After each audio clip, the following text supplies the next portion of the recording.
nos services, mais elle n'a pas tenu les délais.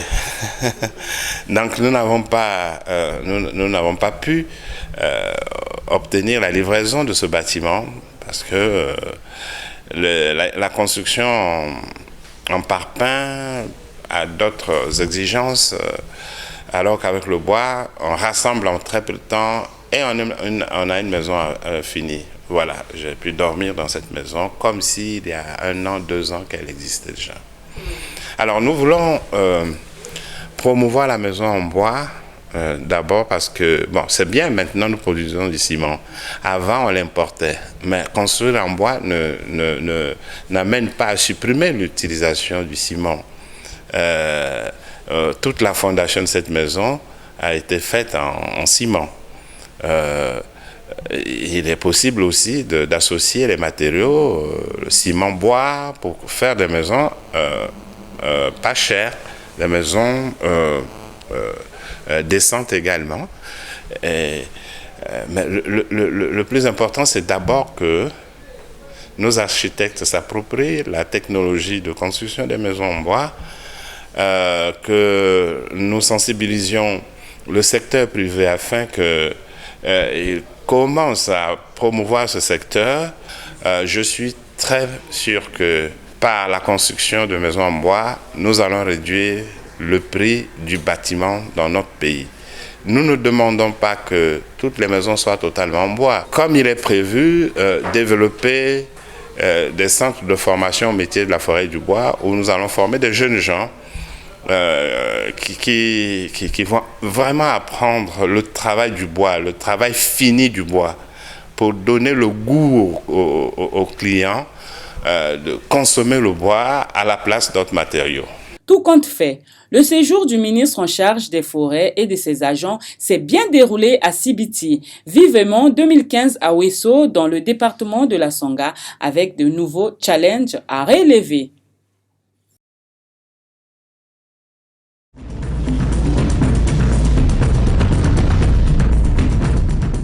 République du Congo se porte bien. C'est du moins ce que l'on peut retenir du discours du chef de l'État sur l'état de la nation prononcé le 12 août 2014 au Palais des Congrès de Brazzaville. La rédaction de Afrique Environnement Plus a réalisé un reportage sur l'état de lieu des forêts congolaises. Suivons plutôt ce reportage.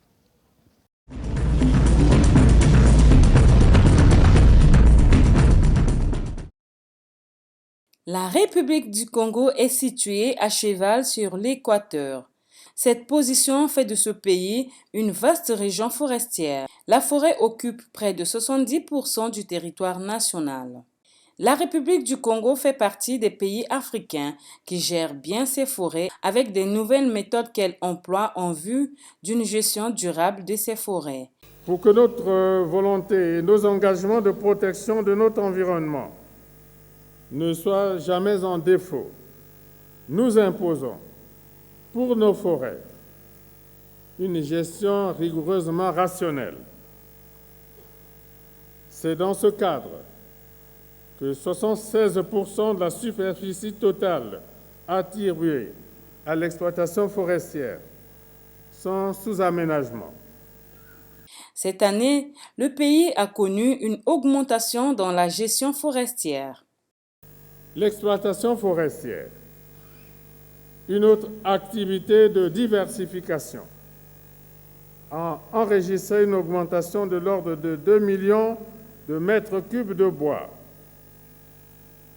Cette progression devrait se consolider avec la contribution des concessions forestières non encore exploitées dans la Likwala, la Sanga et la cuvette ouest.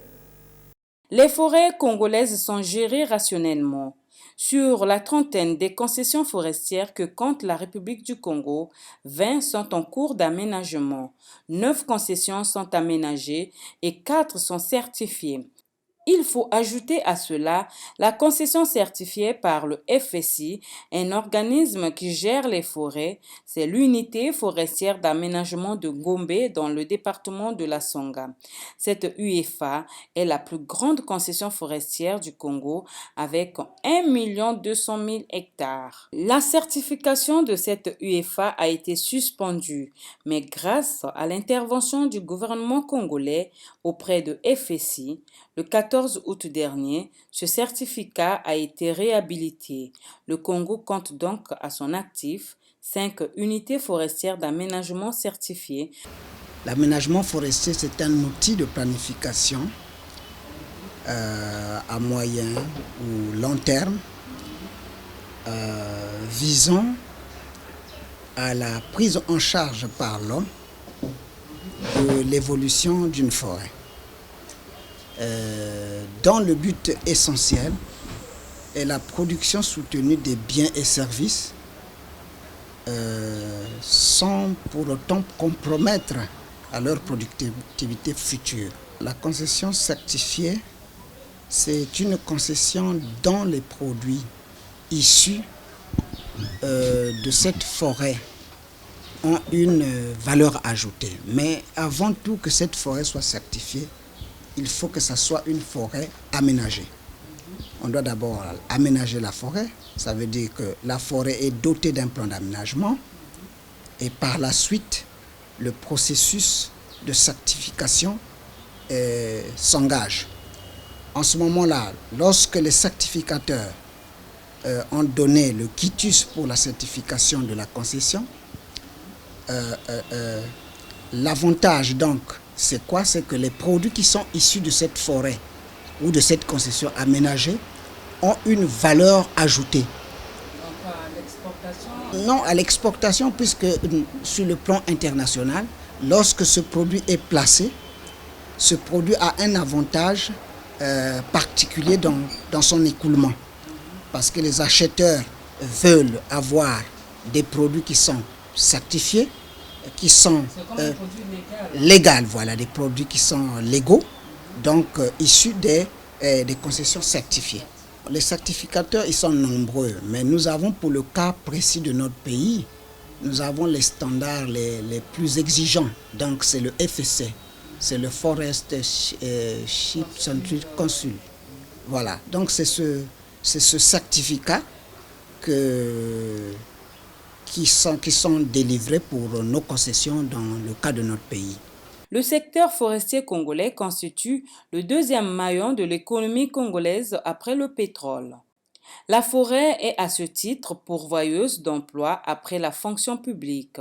Des sociétés forestières implantées au Congo emploient près de 80% des Congolais. Elles contribuent tant bien que mal au développement socio-économique des départements en construisant des écoles, des centres de santé, des routes, des forages, etc. L'implantation des sociétés forestières favorise l'expansion du réseau téléphonique et d'Internet dans les zones forestières. J'aimerais ici, solennellement, adresser mes encouragements aux entrepreneurs privés pour leurs investissements dans les différents secteurs de notre économie. J'en appelle à l'amplification de cette bonne tendance.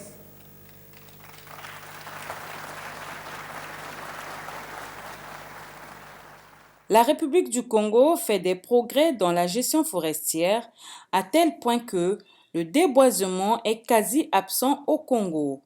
Son taux est de 0,07%. Les arbres dans les concessions forestières ne sont pas abattus de façon anarchique. Tout est calculé et contrôlé. L'exploitation se fait selon les règles d'art. Ça veut dire que vous allez d'une unité forestière de production à une autre. Si vous avez une unité qui vous fait 5 ans et vous avez 6 unités forestières de production sur une période de 30 ans, lorsque vous avez coupé les arbres, la plupart des arbres qui ont atteint les diamètres d'exploitabilité, vous passez ainsi de suite jusqu'à la fin de toute la concession.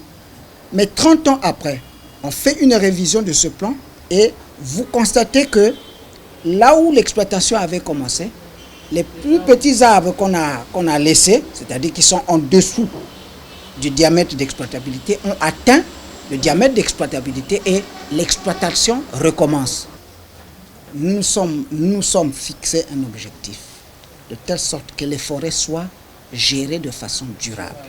Nous avons donc subdivisé le domaine forestier national en secteurs, en zones et en unités forestières d'aménagement. Voyez-vous, donc, vous avez les zones, vous avez plutôt les secteurs, les zones et les unités forestières d'aménagement. Pourquoi toute cette subdivision? C'est pour permettre la gestion, justement, la gestion durable. Maintenant, pourquoi cette subdivision? Justement, c'est pour éclairer les gens, pour qu'ils comprennent que l'exploitation n'est pas anarchique. La forêt, c'est aussi la faune et les aires protégées. La République du Congo dispose d'une faune très diversifiée et d'un important réseau des aires protégées. La surface totale des aires protégées est de 32% du territoire national. Les parcs nationaux et les sanctuaires des grands singes occupent environ 13% de la superficie du pays. Dans ces faunes et aires protégées, l'on note aussi la présence des populations de quelques grands mammifères emblématiques comme les gorilles, les chimpanzés, les éléphants, les buffles et bien d'autres. Ces parcs, une fois aménagés, ouvriront des portes à l'écotourisme, à l'exemple du parc national de Nairobi qui attire des milliers de touristes du monde entier en faisant du Kenya un véritable sanctuaire touristique. C'est aussi le rêve du chef de l'État Denis Sassou Nguesso qui pense que ce potentiel de la faune et des aires protégées pourront ouvrir des bonnes perspectives dans le domaine de l'écotourisme. La superficie totale des aires protégées représente aujourd'hui 32% du territoire national.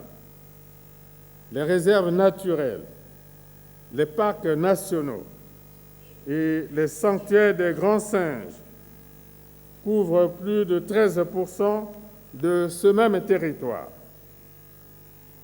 Un tel potentiel ouvre à notre pays de bonnes perspectives dans le domaine de l'écotourisme. C'est important, protégeons nos parcs nationaux. C'est important, conservons la faune et la flore. Pour l'équilibre naturel, protégeons nos parcs nationaux.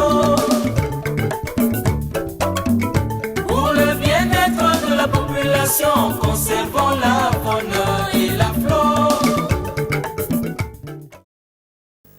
Tout compte fait, la gestion rationnelle des forêts passe par l'aménagement des forêts de production, la valorisation des ressources forestières, le boisement, le reboisement et l'amélioration des conditions de vie des populations vivant dans la zone des concessions aménagées.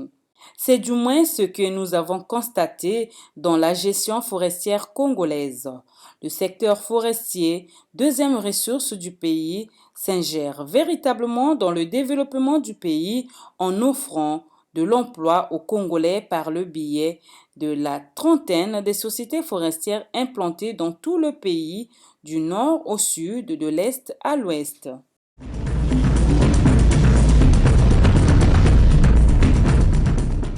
Et bien voilà, ainsi donc s'achève ce magazine. Merci de nous avoir suivis. C'était un spécial 54e anniversaire de l'indépendance de la République du Congo. Merci encore et bonne suite des programmes sur la télévision nationale congolaise. Au revoir.